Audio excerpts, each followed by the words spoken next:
Entonces la contracultura, el periodo ese que llamamos contracultura, tiene mucho que ver con lo que dice Octavio Paz en el video que compartí en estos días que anda rodando por ahí, basado en unas entrevistas que se hicieron en España, donde de alguna manera debate con Vargas Llosa.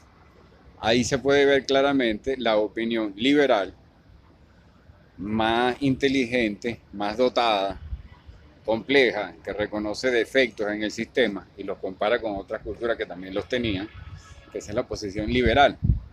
Y está la otra posición de Octavio Paz, que es la posición fundamentalmente contracultural, que empieza a observar el absurdo de el estrés y la alienación para nada. O sea, empieza a observar en el plano general que el sistema, el que habíamos hablado lineal, patriarcal, perdón, lineal, moderno, positivista e industrial.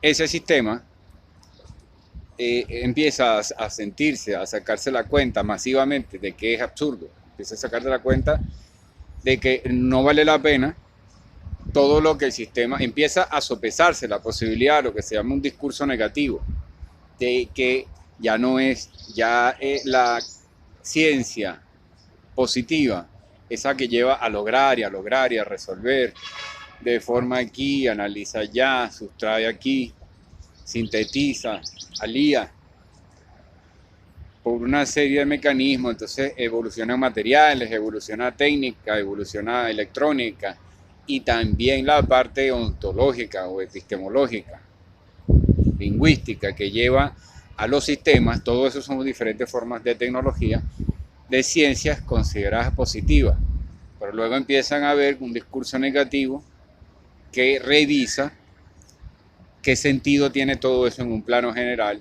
si los indicadores, a final de cuentas, de insatisfacción, de revoluciones, de conflictos sociales aumentan más bien,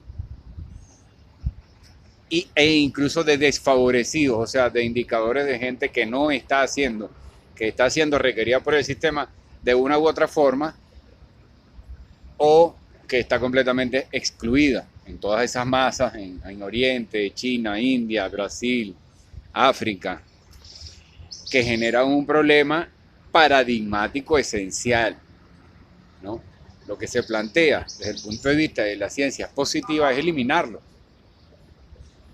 lo cual moralmente es todo un problema con los preceptos básicos que nos han llevado a esta cultura occidental, que las ha absorbido a todas y que de alguna manera ya está constituida de todas.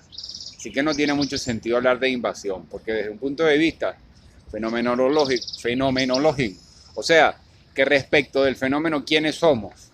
Bueno, si eliminamos todos los presupuestos, cuando nos enfrentamos a la acción para convertirla en conocimiento, siempre nos encontramos con una realidad dada en la que definitivamente pues, somos capitalistas por nuestro sistema de relaciones y nuestra forma inicial de valoración de las cosas. Pero habría que ver también si eso no es en una medida innecesaria, o sea, inevitable. O sea, que no sea una propiedad del capitalismo como tal, sino que haya una instancia en la que inevitablemente necesitamos ciertas atracciones para equiparar los valores de las cosas. El problema fundamental viene siendo en que nuestra forma de pensamiento va a requerir unas cantidades para sentir que está progresando. O sea, que fenomenológicamente, al enfrentarnos con el fenómeno, para definirlo, el fenómeno en sí mismo, ese de la contradicción, por ejemplo, de un problema ecológico general, producto de un sistema que nos permite tener zapatos y cantidades de cosas que siempre fueron de una mayor dificultad para obtenerlas y para que duraran, por lo tanto otras calidades y otras formas, en un sistema donde también hay una gran, o sea, ha aumentado la esperanza de vida promedio del ser humano a pesar de toda la pobreza que hay, aunque en una zona sea mucho menor. Pero en general lo ha aumentado, o sea, ha permitido que exista una clase media en casi todo el planeta Tierra. Eso jamás había existido.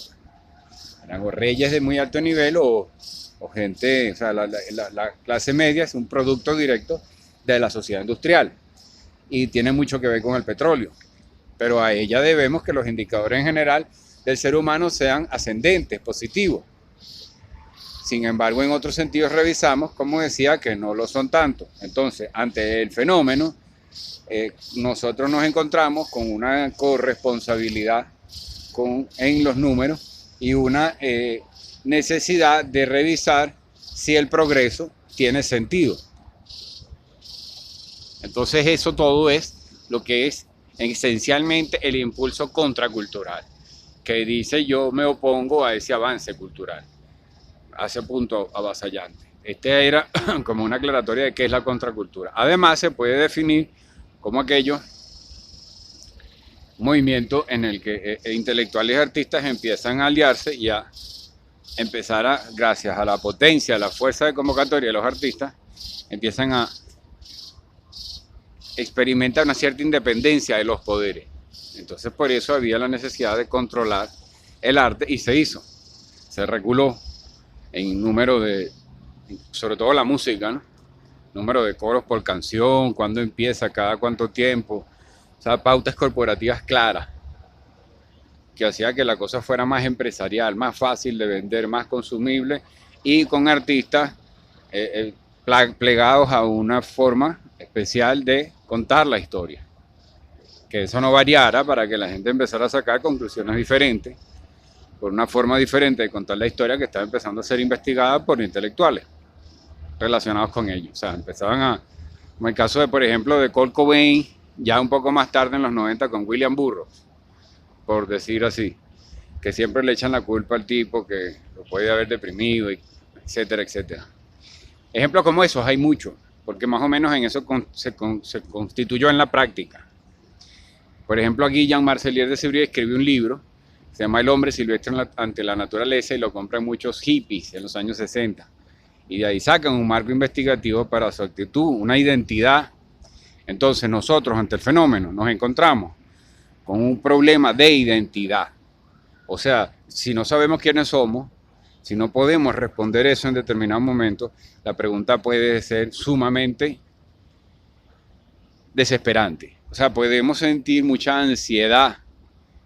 La necesidad, la identidad hoy por hoy es difícil, porque podemos un día encontrarnos evaluando que somos aquello que criticamos. No sucede con frecuencia. Y eso es el infierno, según Sartre, por ejemplo. Y bueno, y según la psicología, el otro. Cuando vemos al otro en nosotros mismos, a ese que no nos gusta, a ese que hemos juzgado, a ese que consideramos la oposición de nuestra identidad, es decir, lo que nos la justifica, esa instancia es espantosa para todos. Pero hay que asumirla. Sin eso, si no logramos aceptarnos por ese lado tan terrible, que es que somos capitalistas, que es que somos lo contrario también, todos, que no hay cuestión de bandos, lo que hay es gente que asume un sector que quiere el poder u otro sector que quiere el poder. Pero lo que tenemos que superar es entre todos y a todos nos incumbe y para todos es difícil, no importa que te la des de guevarista, seguidor del Che o de quien sea. O sea, luchar contra el consumismo a todos nos va a costar, ni nos cuesta, contra los placeres, todos enquistados, asumidos como forma de apropiación dentro de una estructura, de una industria, por diferentes mecanismos, unos más complejos que otros, unos ilegalizando, otros sobrelegalizando y sobreestimulando. En esa realidad en la que estamos todos, entonces la fenomenología dice que hay que partir de revisar hasta nuestros más insospechados orígenes, ¿no? Abuelos, de migraciones de donde vienen, y también eso en el plano como más particular, y también en general el pasado histórico, hasta el más remoto de la zona donde uno vive. Y en eso estamos ahora y seguiremos también por esa línea. Una hermenéutica del sujeto, con fenomenología y diseño guerrero y hermenéutica y lo que coño sea, pero no va a ser una sola cosa.